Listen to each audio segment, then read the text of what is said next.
സോണിയാജിയുടെ private secretary Madhavan നമ്പൂതിരിയുടെ അവിടെ വെച്ചാണ് ഞാൻ ഇവരെ കണ്ടിട്ടുള്ളത്.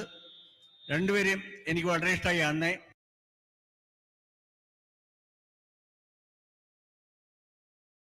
അദ്ദേഹത്തിനും വളരെ ഇഷ്ടപ്പെട്ട കുട്ടികളായിരുന്നു അവര്. അങ്ങനെ ഞാൻ കണ്ടിട്ടുള്ള ആ കുട്ടികൾ വളർന്ന് വലുതായി ഭാരതത്തിന്റെ അഭിമാനങ്ങളായി മാറുന്നു. അവരുടെ സ്നേഹത്തിന്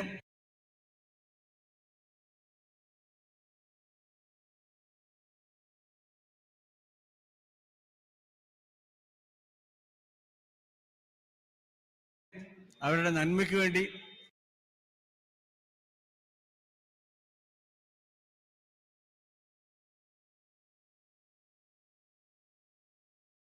അവരുടെ എല്ലാ കാര്യത്തിനും വേണ്ടി പ്രാർത്ഥിച്ചുകൊണ്ട് ഞാൻ നിർത്തുന്നു. നമസ്കാരം.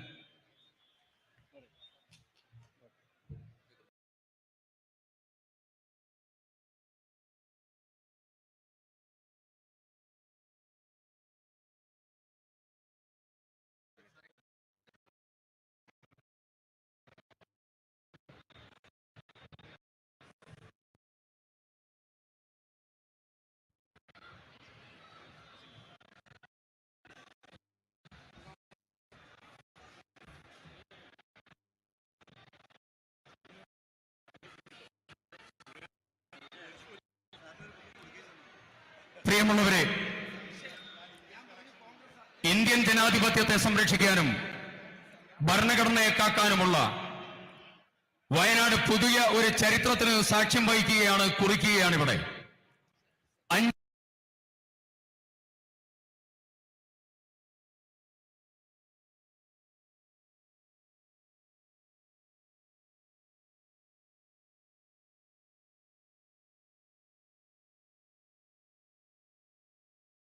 വർഷം തെരഞ്ഞെടുത്ത രാഹുൽ ഗാന്ധിയെ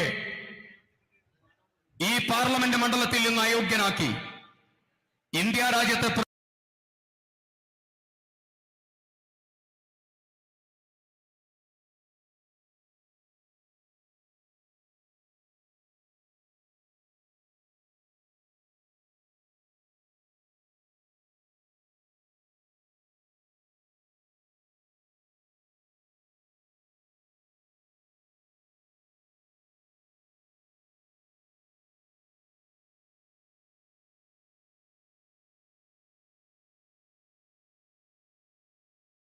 പ്രതിപക്ഷ ശബ്ദത്തെ ദുർബലമാക്കാമെന്ന് നരേന്ദ്രമോദി കരുതിയതെങ്കിൽ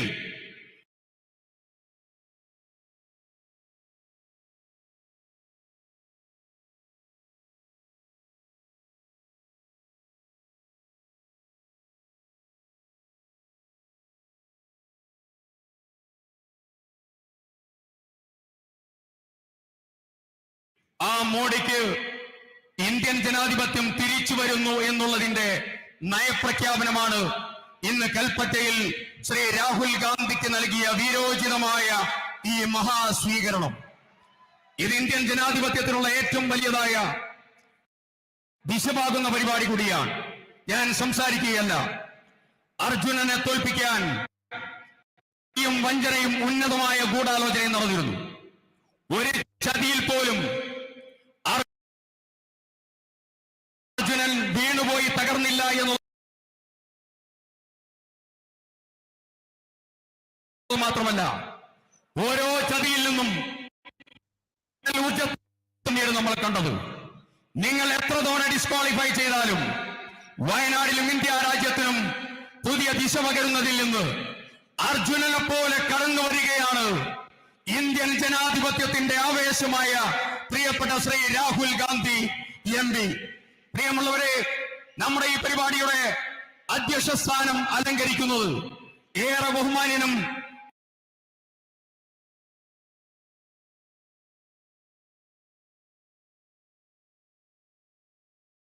ആദരണീയനുമായ കേരള പ്രദേശ് കോൺഗ്രസ് കമ്മിറ്റിയുടെ അപ്രതിരോധ്യനായ അധ്യക്ഷൻ, നമുക്ക് ഏവർക്കും പിൻബലം നൽകുന്ന ശ്രീ KS സുധാകരൻ MP അവർകളാണ്. ചെറിയ വാക്കുകളിലൂടെ ഓരോ നേതാക്കന്മാരും ചെറിയ വാക്കുകളിൽ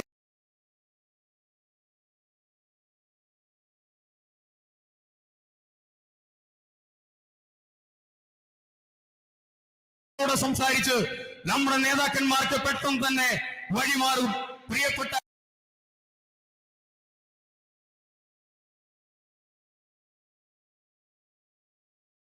ശ്രീ കെ സുധാകരൻ MP അവർകൾ ഇവിടെ സംസാരിക്കുന്നു.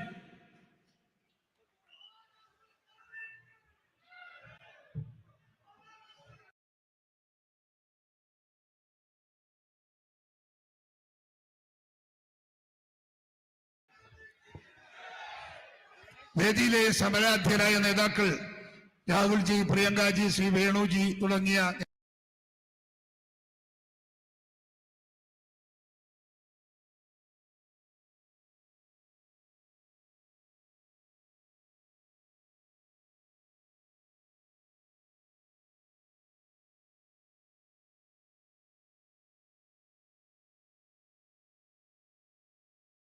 നേതാക്കന്മാർ, എന്റെ പ്രിയമുള്ള ഘടകകക്ഷി നേതാക്കളെ, പ്രിയമുള്ള സഹോദരി സഹോദരന്മാരെ, ഒരു പ്രസംഗത്തിനല്ല ഞാൻ നിങ്ങളുടെ മുമ്പ് നിൽക്കുന്നത്. പ്രിയപ്പെട്ട രാഹുൽജിയും പ്രിയങ്കാജിയും നിങ്ങൾ അഭിസംബോധന ചെയ്യാനിരിക്കുന്ന ഈ വേദിക്ക് മുമ്പിൽ ഒരു പ്രസംഗം ചെയ്യുന്നത്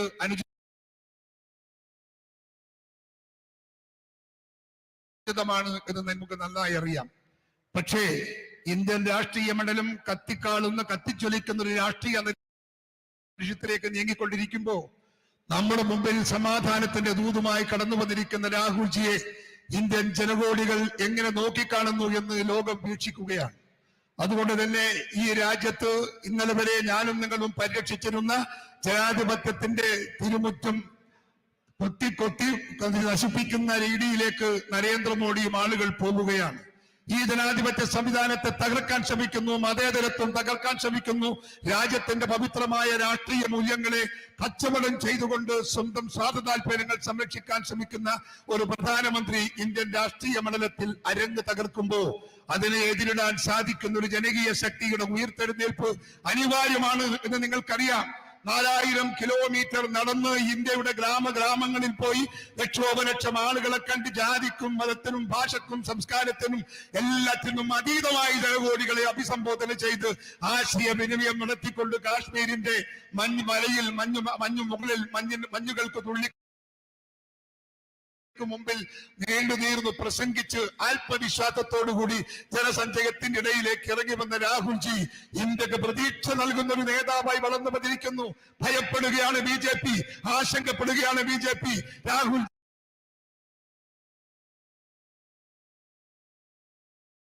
സ്വതന്ത്രമായി പ്രവർത്തിക്കാൻ അനുവദിച്ചാൽ ഇന്ത്യ രാജ്യത്തിന്റെ ഭരണഭാരം കയ്യിൽ നിന്ന് നഷ്ടപ്പെടുമെന്ന ആശങ്കയിലാണ്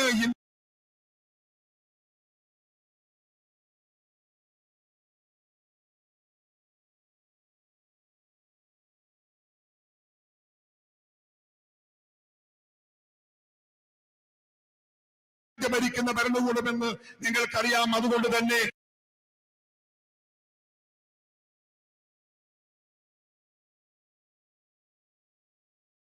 ഉള്ളതും ഇല്ലാത്തതും ഉണ്ടാക്കി രാഹുൽ ഗാന്ധിയുടെ രാഷ്ട്രീയ വളർച്ചയ്ക്ക് അടിമറിയിടാൻ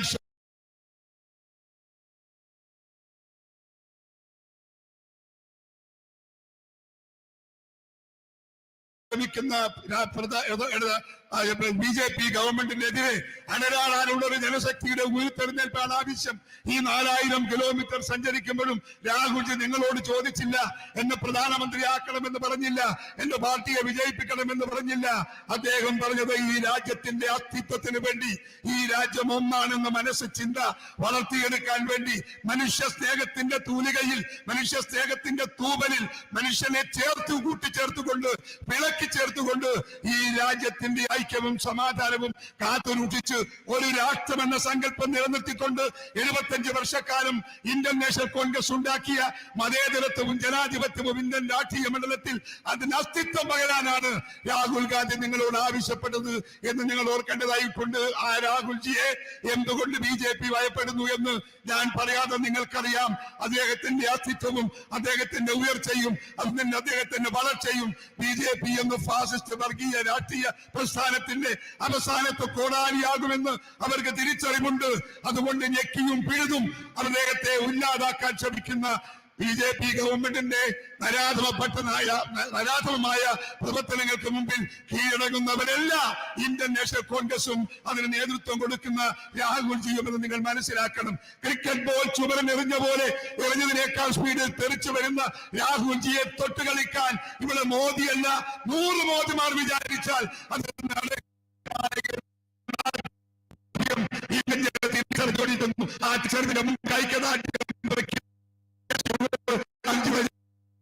ഇന്ത്യൻ ജനാധിപത്യത്തെ കാത്തു സൂക്ഷിക്കാൻ, ഇന്ത്യൻ മതേതരത്വത്തെ കാത്തു സൂക്ഷിക്കാൻ ഏത് പോർക്കളത്തിലേക്ക് എന്ന് പറഞ്ഞാലും രാഹുൽജി ഞങ്ങൾ ലക്ഷം ആളുകൾ എന്ന് അങ്ങേക്ക് പിന്തുണ പ്രഖ്യാപിക്കാൻ ഈ യോഗത്തിൽ ഞാൻ ആഗ്രഹിക്കുകയാണ്. കേരളത്തിലെ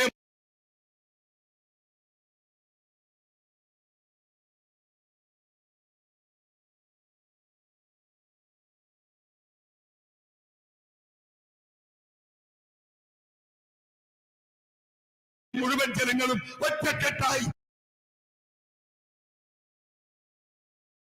രാഹുലിന്റെ പിറകിലുണ്ട് എന്ന് വാക്ക് നൽകിക്കൊണ്ട് ജനാധിപത്യ മതേതരത്വത്തിന്റെ സംരക്ഷകനായി അതിനെ അതിജീവിക്കുന്ന, അതിനെ നോക്കി വളർത്തുന്ന, അതിനെ പരിരക്ഷിക്കുന്ന പോരാളിയായി ഇന്ത്യൻ രാഷ്ട്രീയ മണ്ഡലത്തിൽ അങ്ങുണ്ടാകും എന്ന് പ്രത്യാശ പ്രകടിപ്പിച്ചുകൊണ്ട് രാഹുൽജിക്ക് കിട്ടിയ സന്ദർഭം നിങ്ങൾക്ക് വേണ്ടി ഞാൻ അദ്ദേഹത്തിന് വിട്ടുകൊടുക്കുന്നു.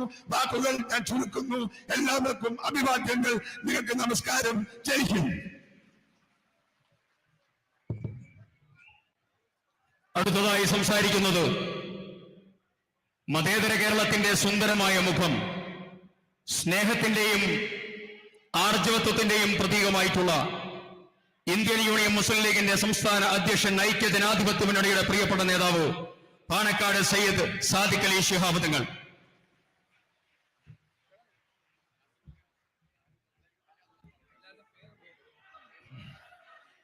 അസ്സലാമു അലൈക്കും. എല്ലാവർക്കും എൻ്റെ വിനീതമായ നമസ്കാരം. Most respected Rahulji, respected Priyanka ji, വേദിയിലെ AICCയുടെ സമുന്നത ഭാരവാഹികൾ, KPCC ഭാരവാഹികൾ, UDF നേതാക്കൾ, പ്രിയപ്പെട്ട സഹോദരി സഹോദരന്മാർ, ആമുഖങ്ങൾക്കൊന്നും നിൽക്കുന്നില്ല. വയനാട് കാത്തിരുന്ന ഒരു നിമിഷമാണ് ഇന്നിപ്പോൾ ഇവിടെ പൂവണിഞ്ഞിട്ടുള്ളത്. നമ്മുടെ പ്രിയങ്കരനായ നേതാവ് ശ്രീ രാഹുൽ ഗാന്ധിയെ വേട്ടയാടിക്കൊണ്ടിരിക്കുമ്പോൾ അദ്ദേഹത്തോടൊപ്പമാണ് വയനാടിലെ ജനത, കേരളത്തിലെ ജനത എന്ന് അദ്ദേഹത്തോട്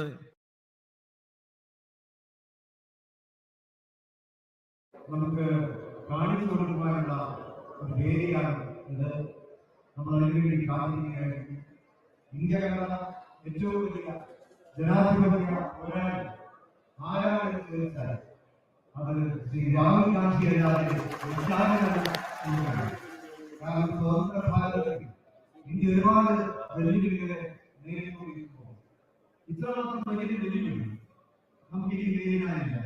ആ വെല്ലുവിളിയെ അതിജീവിച്ചുകൊണ്ട് നമുക്ക് നേതൃത്വം നൽകി ഇന്ത്യയെ പുതിയ കാലഘട്ടത്തിലേക്ക് നയിക്കുന്ന മഹാനായ ശ്രീ രാഹുൽ ഗാന്ധി, അദ്ദേഹത്തിന്റെ ശക്തി പകരുക മതേതര വിശ്വാസിയുടെയും കടമ എന്ന് ഓർമ്മിപ്പിക്കേണ്ടതില്ലല്ലോ. ഇവിടെ വയനാട് നമുക്കൊരു ഗൃഹാതുരത്വം തരുന്ന ഒരു മണ്ഡലമാണ് വയനാട് പ്രദേശം തന്നെ. കഴിഞ്ഞ തെരഞ്ഞെടുപ്പിൽ ശ്രീ രാഹുൽ ഗാന്ധിയെ റെക്കോർഡ് ഭൂരിപക്ഷത്തിന് നമ്മൾ വിജയിപ്പിച്ചു. കേരളം തന്നെ അന്ന് രാഹുൽ ഗാന്ധിയോടൊപ്പം നിന്നു എന്ന് നമുക്കറിയാം. ഈ കാഴ്ച ഇന്ത്യ മുഴുവനും ഇന്ന് കാത്തുകൊണ്ടിരിക്കുന്നു. രാഹുൽ ഗാന്ധി നടത്തിയ ഭാരത് ജോഡോ യാത്ര, ആ യാത്ര ഗ്രാമങ്ങളെ ഇളക്കിമറിച്ചു. ഗ്രാമീണ ജനതയുടെ വികാരങ്ങളെ അദ്ദേഹം ഉൾക്കൊണ്ടു. പാർലമെന്റിൽ അദ്ദേഹം ഗ്രാമീണ ജനതയ്ക്ക് വേണ്ടി വാദിച്ചു. ഈ ഭരണകൂടത്തിന്റെ, ഇന്ത്യ ഭരണകൂടത്തിന്റെ ജനാധിപത്യ വിരുദ്ധ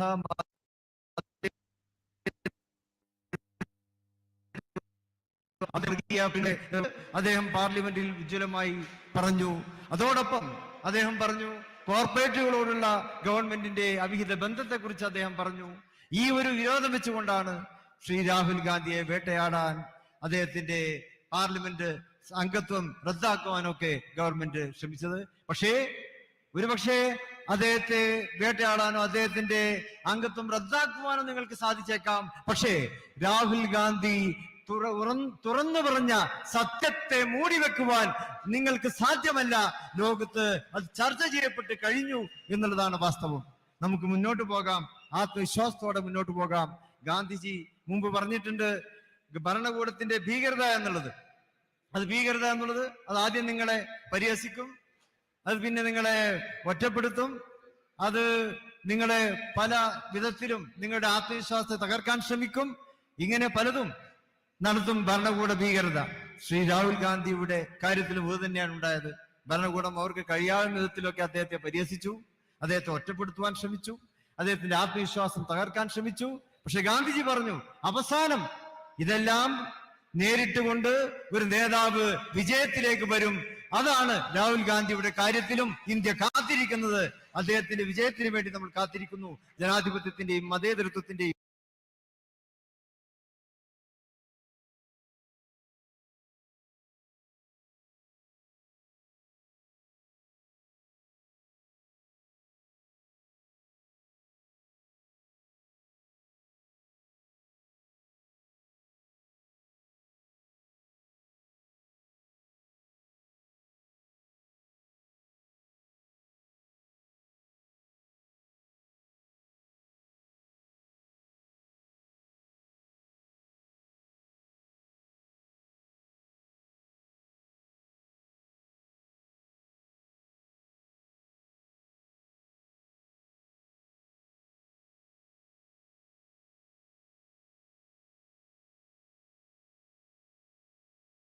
പുതിയ കാലഘട്ടത്തിലെ ഇന്ത്യ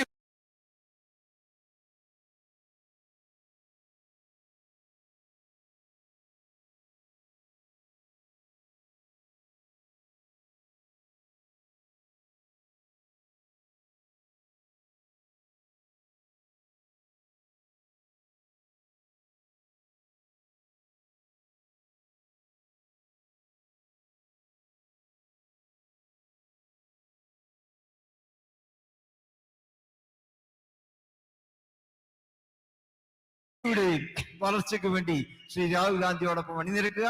ഇന്ത്യൻ യൂണിയൻ മുസ്ലിം ലീഗ് അക്കാര്യത്തിൽ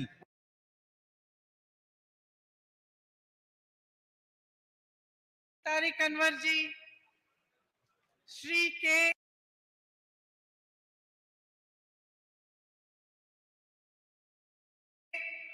सुधाकरन जी,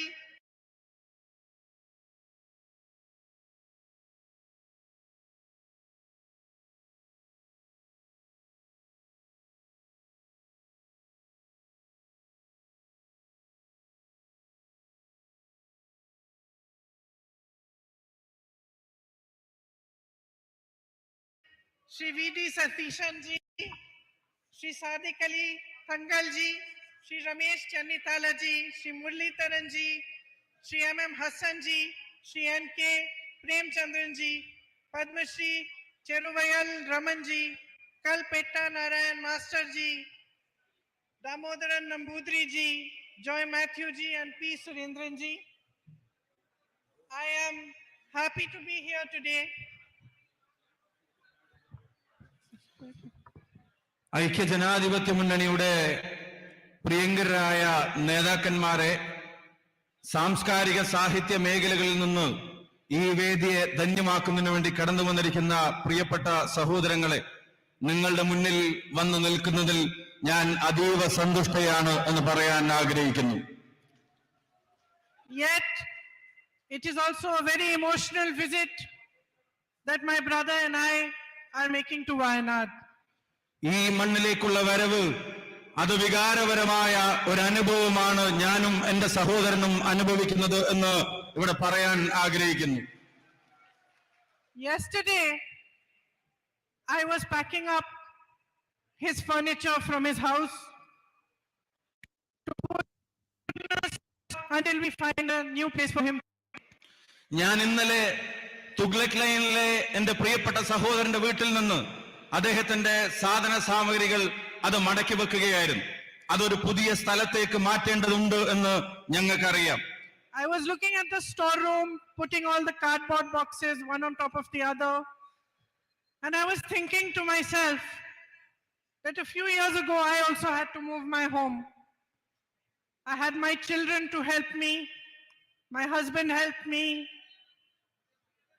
I have a family of my own.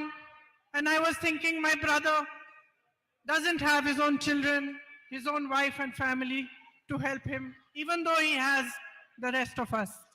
ഏതാനും വർഷങ്ങൾക്ക് മുമ്പ് എനിക്കും ഇതുപോലൊരു അനുഭവം ഉണ്ടായിരുന്നു. ഞാൻ താമസിച്ച സ്ഥലത്തു നിന്ന് ഞാൻ മാറി താമസിക്കേണ്ടി വന്നു. അന്ന് സാധന സാമഗ്രികൾ എടുത്തു വെക്കാൻ എനിക്ക് എന്റെ കുഞ്ഞുങ്ങളുടെ സഹായമുണ്ടായിരുന്നു. എന്റെ പ്രിയപ്പെട്ട ഭർത്താവ് എന്നോടൊപ്പം ഉണ്ടായിരുന്നു. രാഹുലിന്റെ വീട്ടിൽ ഞാൻ ഈ സാധന സാമഗ്രികൾ അടക്കി വെക്കുമ്പോ, ചെറിയ കാർഡ്ബോർഡ് പെട്ടികളും ചെറിയ ബോക്സുകളും ഒക്കെ ഞാൻ എടുത്തു വെക്കുമ്പോ ഞാൻ ഓർക്കുകയായിരുന്നു, അദ്ദേഹത്തിന് പത്നിയില്ല, അദ്ദേഹത്തിന് സ്വന്തം കുഞ്ഞുങ്ങളില്ല. ഞങ്ങളൊക്കെ ഉണ്ടെങ്കിൽ പോലും സ്വന്തം ഭാര്യയും പത്നിയും ഈ സാധന സാമഗ്രികൾ അടക്കി വെക്കാൻ അദ്ദേഹത്തോടൊപ്പമില്ലല്ലോ എന്ന് സാന്ദർഭികമായി ഞാൻ ഓർക്കുകയുണ്ടായി. I went to his room. Everything was packed. Only the 2 sofas were left. He was sitting there alone. I said to him, tomorrow we are going to Wayanad. ഞാൻ അദ്ദേഹത്തിന്റെ റൂമിലേക്ക് കടന്നു ചെന്നു. അവിടുന്ന് സാധന സാമഗ്രികളെല്ലാം മാറ്റാൻ അവിടെ റെഡിയാക്കി വെച്ചിരിക്കുകയായിരുന്നു. 2 സോഫ ഒഴികെ മറ്റതെല്ലാം അടക്കി വെച്ചിരുന്നു. അദ്ദേഹം ഏകനായി ആ മുറിയിൽ ഇരിക്കുന്നത് ഞാൻ കണ്ടു.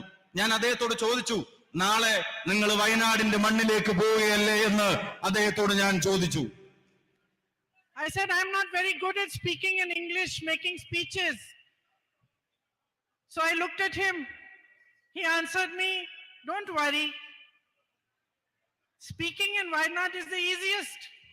All you have to do is talk to them as if you are their family, because you are their family. വയനാട്ടിലേക്ക് കടന്നു വരുന്നതിനെ സംബന്ധിച്ച് ആലോചിച്ചപ്പോ എന്റെ ചെറിയൊരു ആശങ്ക ഞാൻ പങ്കുവച്ചു. ഇംഗ്ലീഷിൽ അത്ര ഫ്ലുവന്റ് ആയി അത്ര ഒഴുക്കോടുകൂടി സംസാരിക്കുന്ന കാര്യത്തിൽ എനിക്ക് ചില പരിമിതികളില്ലേ എന്ന് ചോദിച്ചപ്പോ അദ്ദേഹം എന്നോട് പറഞ്ഞ മറുപടി, ഒട്ടും ആശങ്കപ്പെടേണ്ടതില്ല. നിങ്ങൾക്ക് ഏറ്റവും ലളിതമായി സംസാരിക്കാൻ കഴിയാവുന്ന ജനത ആരോടെന്ന പോലെ എന്ന് വെച്ചാൽ നിങ്ങൾ നിങ്ങളുടെ കുടുംബത്തോട് സംസാരിക്കുന്നത് പോലെ വയനാടിനോട് സംസാരിക്കാമെന്ന് അദ്ദേഹം എന്നോട് മറുപടി പറയുകയുണ്ടായി. So here I am today talking to my family, my brothers and sisters, my brother's family. അതുകൊണ്ട് തന്നെ ഞാൻ ഇന്ന് വയനാടിന്റെ മണ്ണിലുണ്ട്. എന്റെ സഹോദരിമാരോട് സംസാരിക്കാൻ, എന്റെ സഹോദരന്മാരോട് സംസാരിക്കാൻ, എന്റെ സഹോദരന്റെ കുടുംബത്തോട് സംസാരിക്കാനാണ് ഞാൻ ഇന്ന് വയനാടിന്റെ മണ്ണിലേക്ക് കടന്നു വന്നിട്ടുള്ളത്. I don't know if you remember, but one of the first times I came here during the 2019 election, I gave a speech in which I told you a lot of things about my brother which I thought people did not know. നിങ്ങളുടെ ചിന്താശലകങ്ങളിൽ ഉണ്ടോ എന്ന് എനിക്ക് അറിഞ്ഞുകൂടാ.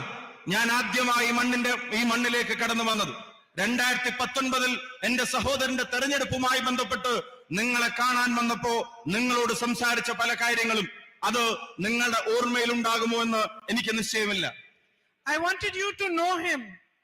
I wanted you to know this man who was asking for your votes, who was asking you to allow him to serve you. നിങ്ങളുടെ വോട്ടുകൾ അഭ്യർത്ഥിച്ചു വരുന്ന ഈ മനുഷ്യനെ, എന്റെ സഹോദരനെ അകവും പുറവും നിങ്ങൾ അറിയണം എന്ന് ഞാൻ ആഗ്രഹിച്ചു. നിങ്ങളുടെ വോട്ടുകൾ തേടി വരുന്ന മനുഷ്യൻ, ആ മനുഷ്യന്റെ ഉള്ള് അതെന്താണെന്ന് നിങ്ങൾ തിരിച്ചറിയണമെന്ന് അന്ന് ഞങ്ങൾ ആഗ്രഹിച്ചിരുന്നു. But today, almost 4 years later, I know that you know Rahul. ഇന്ന് 4 വർഷത്തിനിപ്പുറം തിരിഞ്ഞു നോക്കുമ്പോ എനിക്ക് ബോധ്യമുണ്ട്, എനിക്ക് വിശ്വാസമുണ്ട്, ഞാൻ മനസ്സിലാക്കുന്നു മറ്റാരേക്കാൾ നന്നായി നിങ്ങൾക്ക് രാഹുൽ ഗാന്ധിയെ അറിയാം എന്നുള്ളത് വയനാടിന്റെ മണ്ണിൽ നിൽക്കുമ്പോ എന്റെ ആത്മവിശ്വാസമാണ്. You know that he is an honest man, unafraid to speak the truth. നിങ്ങൾക്കറിയാം രാഹുൽ ഗാന്ധി സത്യസന്ധനായ ഒരു മനുഷ്യനാണ്. സത്യം ആരുടെ മുഖത്ത് നോക്കി വിളിച്ചു പറയാനും ഒരു ലേശം പോലും ഭയമില്ലാത്ത ധീരനായ ഒരു മനുഷ്യനാണ് പ്രിയപ്പെട്ട Rahul. You know that he is a brave man, undaunted by the power of those who want to silence him. നിശബ്ദനാക്കാൻ ശ്രമിക്കുന്നവരുടെ ശക്തി ഏതാണെങ്കിലും, ഏത് ഭരണകൂടത്തിന്റെ ഏത് ശക്തിയുടെ മുമ്പിലും ധീരതയോടെ സത്യത്തിനു വേണ്ടി നിലകൊള്ളാൻ കഴിയുന്ന സ്ഥൈര്യമുള്ള മനുഷ്യനാണ് പ്രിയപ്പെട്ട രാഹുൽ എന്നുള്ളത് നിങ്ങൾക്ക് ബോധ്യപ്പെട്ട് കഴിഞ്ഞിരിക്കുന്നു. You know that he is a compassionate man, always ready to hear about your life, your struggles, and to lend you a helping hand. ജീവിതത്തിന്റെ രണ്ടറ്റം കൂട്ടിമുട്ടിക്കാൻ ശ്രമിക്കുന്ന ജനതയുടെ പരിവേദനങ്ങൾ, അവരുടെ സങ്കടങ്ങൾ, അവരുടെ വിഷമങ്ങൾ, അത് സഹാനുഭൂതിയോടെ കേൾക്കാൻ, നിങ്ങൾക്ക് ചെവി തരാൻ നിങ്ങൾ ഒരാളാവാൻ എപ്പോഴും മനസ്സുള്ളൊരു നേതാവാണ് പ്രിയങ്കരനായ Rahul Gandhi. You know that he has worked hard for you. He has raised your issues, tried to resolve your problems. He has stood by you through your difficult times, and you have stood by him through his. നിങ്ങളുടെ പ്രയാസങ്ങളിൽ അദ്ദേഹം താങ്ങായി നിങ്ങളോടൊപ്പം ഉണ്ടായിരുന്നു. നിങ്ങളുടെ കഷ്ടപ്പാടുകളിൽ അദ്ദേഹം തണലായി നിങ്ങളോടൊപ്പം ഉണ്ടായിരുന്നു.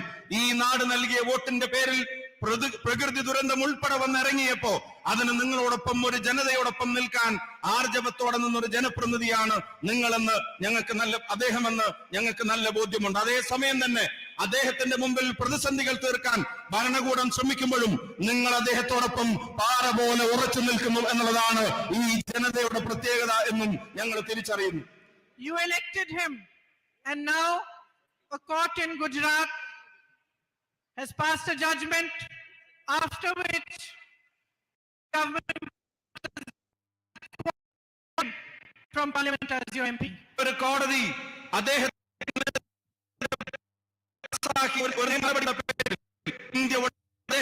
അംഗത്വം എന്ന യോഗ്യത അതില്ലാതാക്കാൻ ഭരണകൂടം ശ്രമിച്ചത് നിങ്ങൾക്കറിയാം. His future as your MP is in the hands of the courts. For me, it is a strange thing to know this, to know that you elected him, and that for the time being, he has been disqualified from even fighting another election for 8 years. അദ്ദേഹത്തിന്റെ parliament member എന്ന പദവിയുടെ സാങ്കേതികത്വം അതിനി കോടതികളുടെ മുമ്പിലാണ് എന്ന് എനിക്കറിയാം. 4.25 ലക്ഷം വോട്ടിന്റെ ഭൂരിപക്ഷത്തിന് ഒരു ജനത 5 വർഷത്തേക്ക് ഇന്ത്യയുടെ പാർലമെന്റിലേക്ക് തെരഞ്ഞെടുക്കപ്പെട്ട ഒരു മനുഷ്യൻ, ആ മനുഷ്യൻ അടുത്ത തെരഞ്ഞെടുപ്പിൽ മത്സരിക്കണമോ വേണ്ടയോ എന്നുള്ളത് പോലും ഇങ്ങനെ സാങ്കേതികത്വത്തിന്റെ കുരുക്കിൽ തൂങ്ങിയാറ് നിൽക്കുന്നത് ഒരു വിരോധാഭാസമായി എനിക്ക് അനുഭവപ്പെടുകയാണ്. To ask questions, to demand accountability, to raise issues is the job of a parliamentarian. ഒരു പാർലമെന്റ് മെമ്പറുടെ ജോലിയാണ് ഭരണകൂടത്തോട് ചോദ്യങ്ങൾ ചോദിക്കുക എന്നുള്ളത്. ജനത തെരഞ്ഞെടുക്കപ്പെട്ട ഒരു വ്യക്തിയുടെ ഉത്തരവാദിത്തമാണ് ഭരണകൂടത്തെ അതിന്റെ ചെയ്തികൾക്ക് ഉത്തരവാദികളാക്കി നിലനിർത്തുക എന്നുള്ളത്. നാടിന്റെ അനീതികളിൽ ചോദ്യം ചോദിക്കാൻ ഉത്തരവാദിത്തം ഒരു ജനപ്രതിനിധിയുടേതാണ് എന്ന് ആവർത്തിച്ച് പറയാൻ ഞാൻ ആഗ്രഹിക്കുന്നു. It is a right enshrined in our constitution that we are free to express ourselves, we are free to ask, we are free to debate, we are free to dissent. ഇന്ത്യയുടെ ഭരണഘടന നമുക്ക് നൽകുന്ന അവകാശങ്ങളുണ്ട്. അത് നമ്മുടെ സ്വതന്ത്രമായ അഭിപ്രായ പ്രകടനത്തിന്റെ അവകാശങ്ങളാണ്. അത് സ്വതന്ത്രമായ ചർച്ചകൾക്കുള്ള അവകാശങ്ങളാണ്. അത് ഈ നാട്ടിലെ ഭരണകൂടത്തോട് ചോദ്യങ്ങൾ ചോദിക്കാനുള്ള അവകാശമാണ്. അത് ഈ നാട്ടിലെ ഭരണകൂടത്തോട് വിയോജിപ്പ് രേഖപ്പെടുത്താനുള്ളത് കൂടിയാണ് എന്ന് ഞാൻ ഓർമ്മപ്പെടുത്തുന്നു. I find it even stranger that a whole government, every minister, every MP, even the Prime Minister himself, finds it acceptable and appropriate to malign and mercilessly attack one man just because he asked a question they could not respond to. കൂടുതൽ ഞാൻ പറയാൻ ആഗ്രഹിക്കുന്നു, വിരോധാഭാസം എന്ന് ഞാൻ പറയട്ടെ. ചോദ്യങ്ങൾ ചോദിക്കുന്ന ഒരു മനുഷ്യനെ, ഭരണകൂടത്തിന്റെ മുമ്പിൽ ആർജവത്തോടെ എഴുന്നേറ്റ് നിൽക്കുന്ന ഒരു മനുഷ്യനെ അദ്ദേഹത്തെ അപമാനിക്കുവാൻ, അദ്ദേഹത്തെ പരിഹസിക്കുവാൻ, അദ്ദേഹത്തെ വളഞ്ഞിട്ടാക്രമിക്കാൻ ഭരണകൂടത്തിന്റെ അടിമകളായ ജനപ്രതിനിധികൾ, അവരുടെ മന്ത്രിമാർ, അവരുടെ പ്രധാനപ്പെട്ട പദവികളിരിക്കുന്നവർ, അവരെല്ലാവരും വരിയായി നിന്ന് ഒരു മനുഷ്യനെ വേട്ടയാടാൻ ശ്രമിക്കുന്നതിന്റെ കാരണം അദ്ദേഹം ഈ ഭരണകൂടത്തോട് ചോദ്യങ്ങൾ ചോദിക്കുന്നു എന്നുള്ളത് തന്നെയാണ് എന്ന് ഞാൻ തിരിച്ചറിയുന്നു. But then, my brothers and sisters, the truth is always uncomfortable, especially for those who lie, for those who unleash an industrial scale of propaganda against anyone who dares to question them. പ്രിയപ്പെട്ട സഹോദരീ സഹോദരന്മാരെ, വ്യവസായവൽക്കരിക്കപ്പെട്ട പ്രൊപ്പഗൻഡകൾ, വിദ്വേഷ പ്രചരണങ്ങൾ ഇവിടുത്തെ ഭരണകൂടം മുഖമുദ്രയാക്കുമ്പോ, ഇവിടെ ചോദ്യങ്ങൾ ചോദിക്കുന്നവനെ അപമാനിക്കാനുള്ള ശ്രമങ്ങൾ ഇവിടുത്തെ ഭരണകൂടത്തിന്റെ സ്വഭാവവും ശീലവുമാകുമ്പോ അതിനെ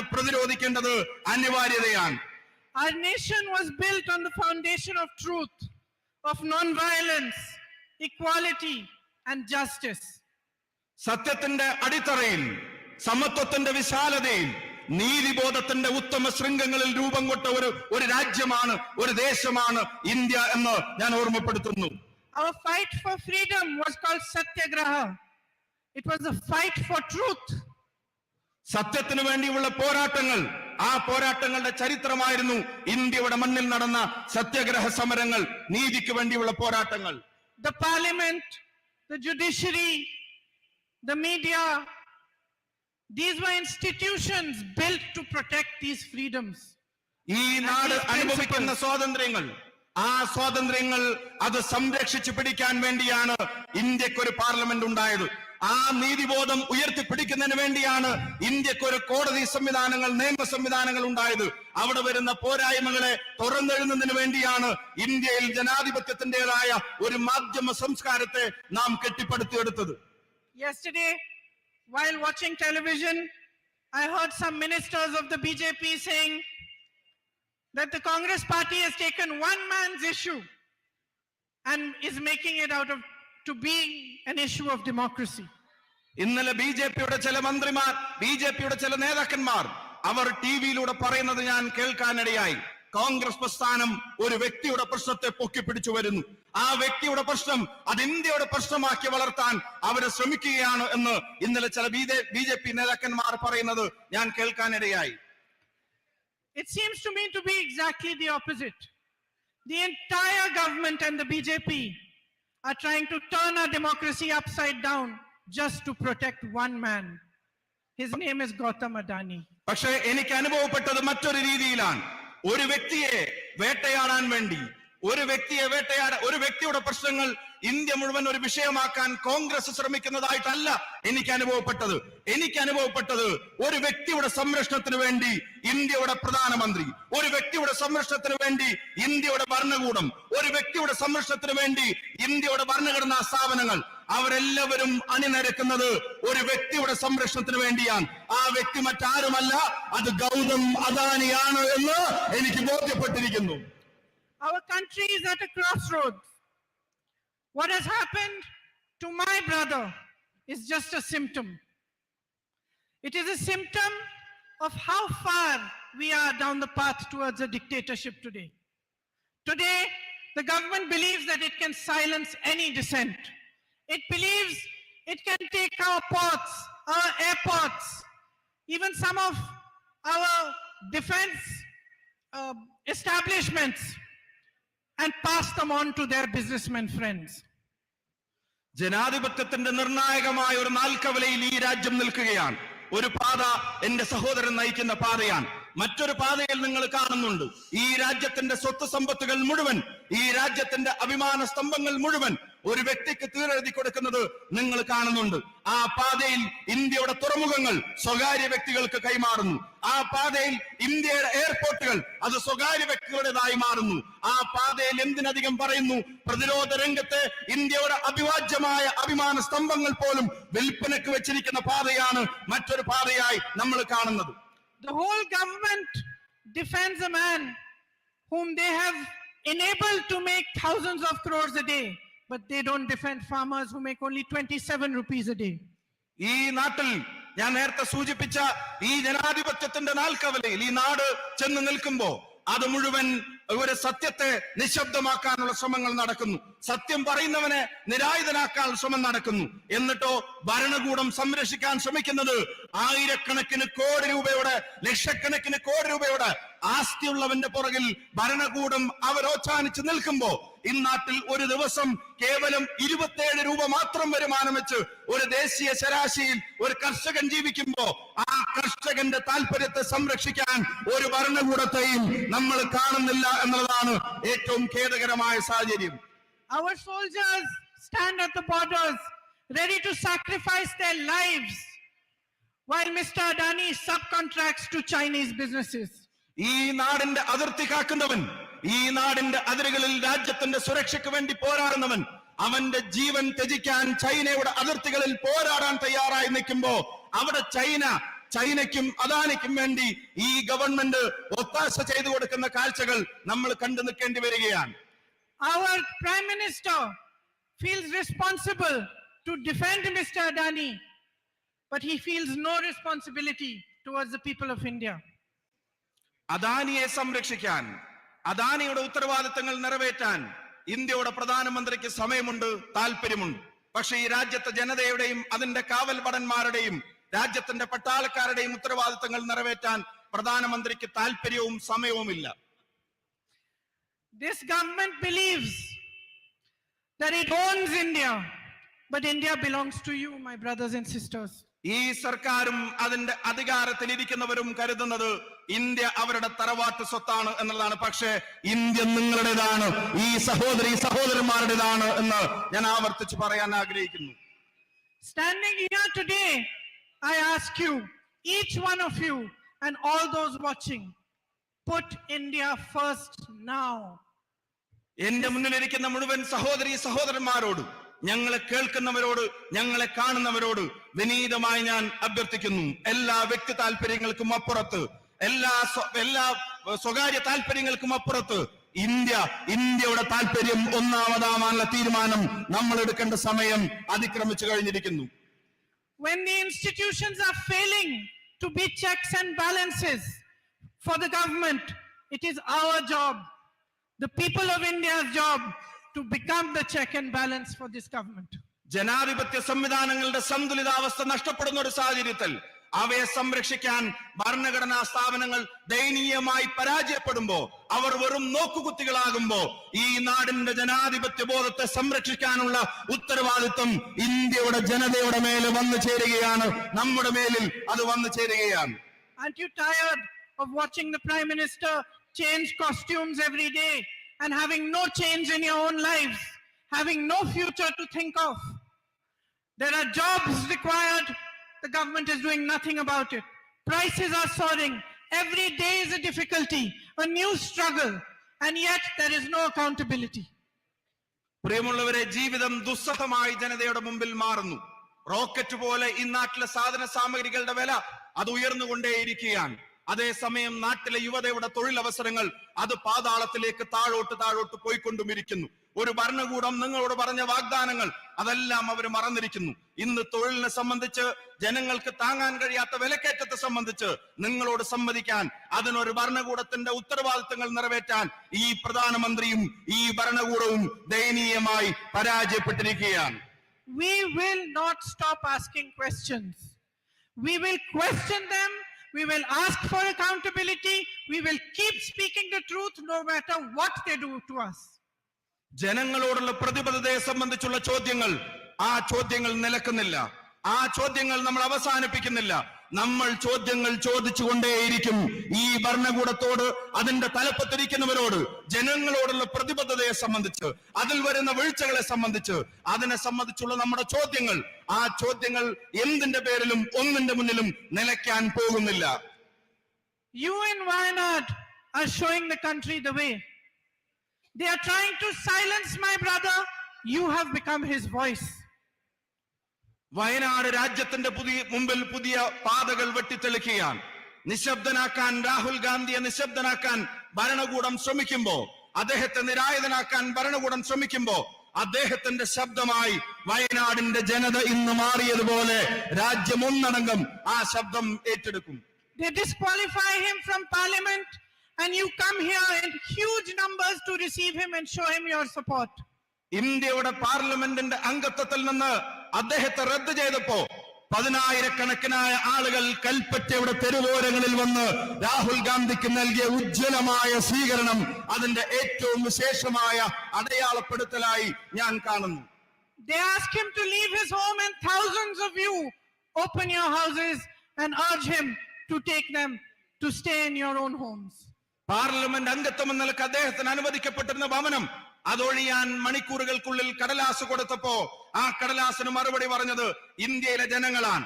രാഹുലിനെ ഭവനരഹിതനാക്കാൻ ഒരു തീരുമാനം കേന്ദ്രത്തിന്റെ ഗവൺമെന്റ് എടുത്തപ്പോ ഞങ്ങളുടെ വീടിന്റെ വാതിലുകൾ അത് നിങ്ങൾക്ക് മുമ്പിൽ തുറന്നിട്ടിരിക്കുന്നു രാഹുൽ എന്ന് ആയിരക്കണക്കിന് ഭാരതീയർ, ആയിരക്കണക്കിന് വയനാട്ടുകാർ അവർ ഒരേ സ്വരത്തിൽ പറഞ്ഞത് അഭിമാനകരമാണ്. I am deeply grateful to you for your support. എന്റെ ഹൃദയത്തിന്റെ അടിത്തട്ടത്തിൽ നിന്നുള്ള അഭിവാദ്യങ്ങളും നന്ദിയും നിങ്ങൾ നൽകിയ നിസ്സീമമായ ഈ പിന്തുണക്ക് ഞാൻ രേഖപ്പെടുത്താൻ ആഗ്രഹിക്കുന്നു. Because you have understood that this is not the issue of one man. This is the issue here is the kind of country we want for our children. ഇത് ഒരു വ്യക്തിയുടെ പ്രശ്നമല്ല എന്ന് നിങ്ങൾ തിരിച്ചറിഞ്ഞിരിക്കുന്നു. ഇതൊരു ഇൻഡിവിജ്വലിന്റെ പ്രശ്നമല്ല എന്ന് നിങ്ങൾ തിരിച്ചറിഞ്ഞിരിക്കുന്നു. ഇത് ഈ മണ്ണിൽ നാളെ വളരാൻ പോകുന്ന, ഈ മണ്ണിൽ നാളെ ജീവിക്കാൻ പോകുന്ന, ഈ മണ്ണിലേക്ക് നാളെ ജനിച്ചു വിടാൻ പോകുന്നത് ഉൾപ്പെടെയുള്ള തലമുറകളുടെ നീതിക്ക് വേണ്ടിയുള്ള പോരാട്ടത്തിന്റെ പ്രശ്നമാണ് എന്ന് നിങ്ങൾ തിരിച്ചറിഞ്ഞിരിക്കുന്നു. It is about building a strong and brave country for our children. It is about building a country in which everybody is free to express dissent, to ask for accountability, and a true democracy is established again. അതിശക്തമായി ചോദ്യങ്ങൾ ചോദിക്കാൻ, ഭരണകൂടങ്ങളുടെ ഉത്തരവാദിത്തങ്ങൾ അവരെ ഓർമ്മപ്പെടുത്താൻ, ജനാധിപത്യ ബോധത്തോട് സത്യസന്ധമായ നീതി പുലർത്താൻ ഒരു തലമുറ ആഗ്രഹിക്കുന്നുണ്ടെങ്കിൽ ആ തലമുറക്ക് വേണ്ടി കരുത്തുറ്റ ഒരു രാജ്യത്ത് അതിനെ സൃഷ്ടിക്കാനുള്ള ഒരു പോരാട്ടത്തിന്റെ ഭാഗമാണ് പ്രിയപ്പെട്ട രാഹുൽ ഗാന്ധി നടത്തിക്കൊണ്ടിരിക്കുന്നത്. Thank you for your patriotism. Thank you for your love. Thank you for being a family to my brother and to me. Jai Hind. നിങ്ങളുടെ ദേശീയതക്ക്, നിങ്ങളുടെ അതിരുകളില്ലാത്ത പിന്തുണക്ക്, ഒരു കുടുംബം പോലെ തോളോട് തോൾ ചേർന്ന് നടന്നതിന് എനിക്കും എന്റെ സഹോദരന്റെയും പേരിൽ ഹൃദയം നിറഞ്ഞ നന്ദി 1000 തവണ ഞാൻ രേഖപ്പെടുത്താൻ ആഗ്രഹിക്കുന്നു. നന്ദി, നമസ്കാരം, ജയ് Hind. With much love and effort, now I invite our honorable leader, dear Rahul ji, to address and inaugurate the Satyameva Jayate program. Our own family member, Rahul Gandhi.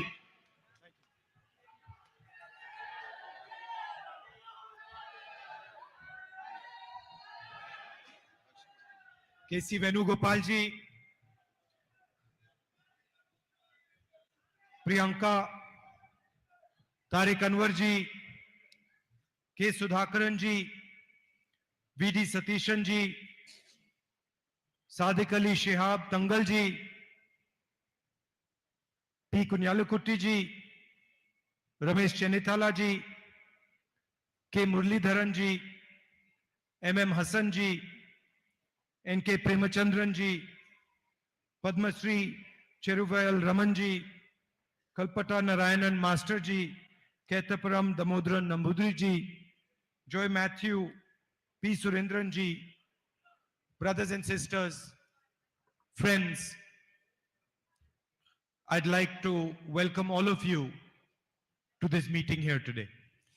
വേദിയിൽ സന്നിഹിതരായിരിക്കുന്ന ഉന്നതരായ രാഷ്ട്രീയ, സാമൂഹ്യ, സാഹിത്യ നായകരെ, പ്രിയപ്പെട്ട സഹോദരി സഹോദരങ്ങളെ, ഞാൻ അങ്ങേയറ്റം സന്തോഷത്തോടെ നിങ്ങളിലേക്ക് ഇറങ്ങി വരുന്നു. നിങ്ങളേവരെയും സ്വാഗതം ചെയ്യുന്നു. I'd like to wish all of you belated Easter and for the coming Vishu and Perunal festivals.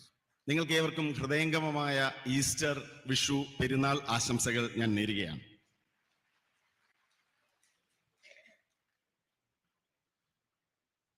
Four years ago,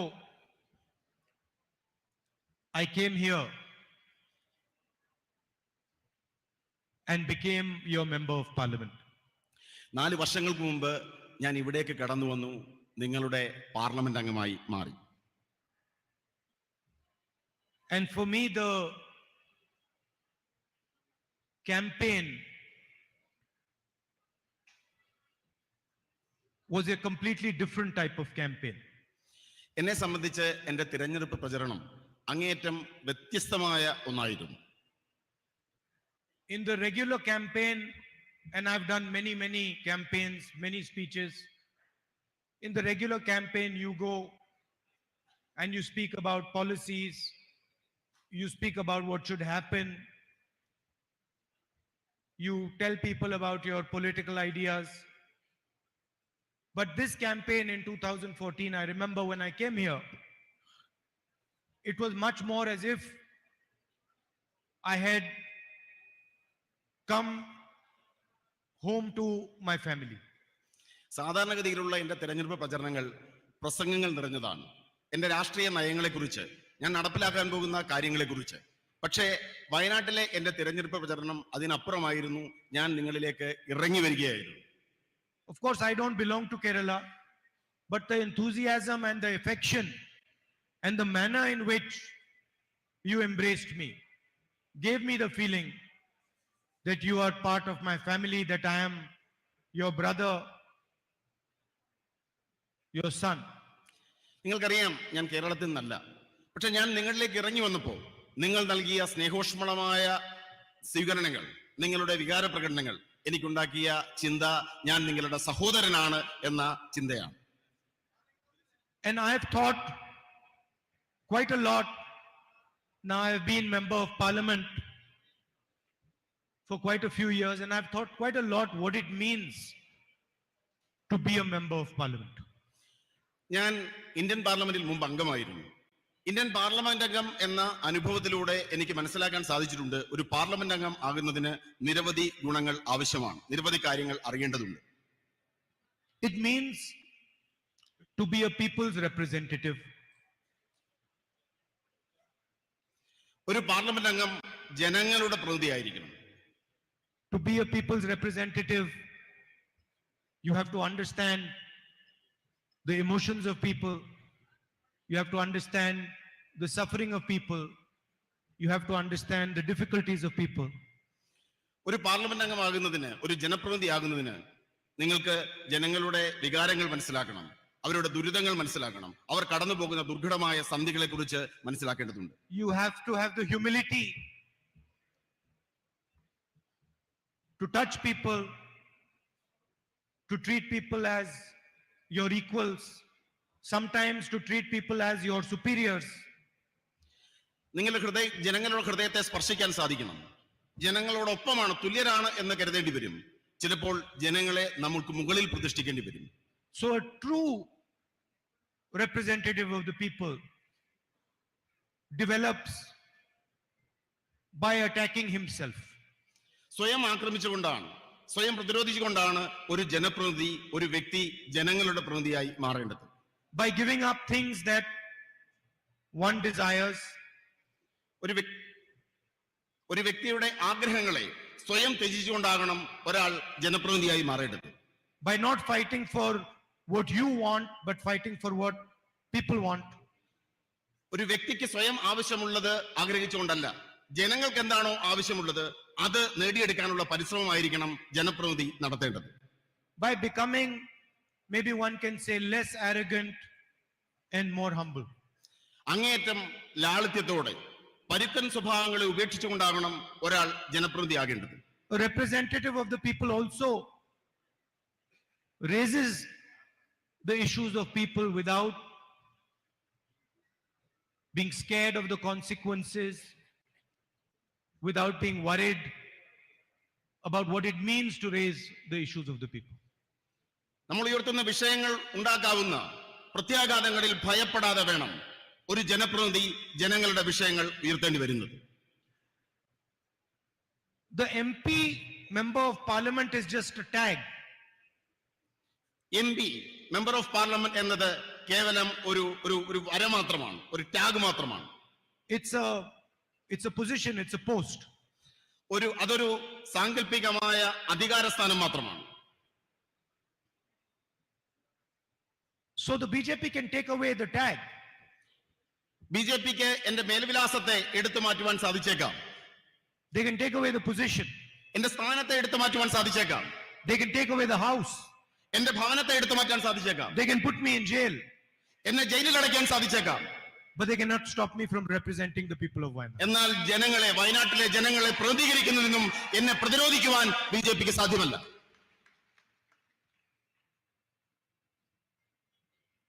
What does it mean to represent the people of Wayanad?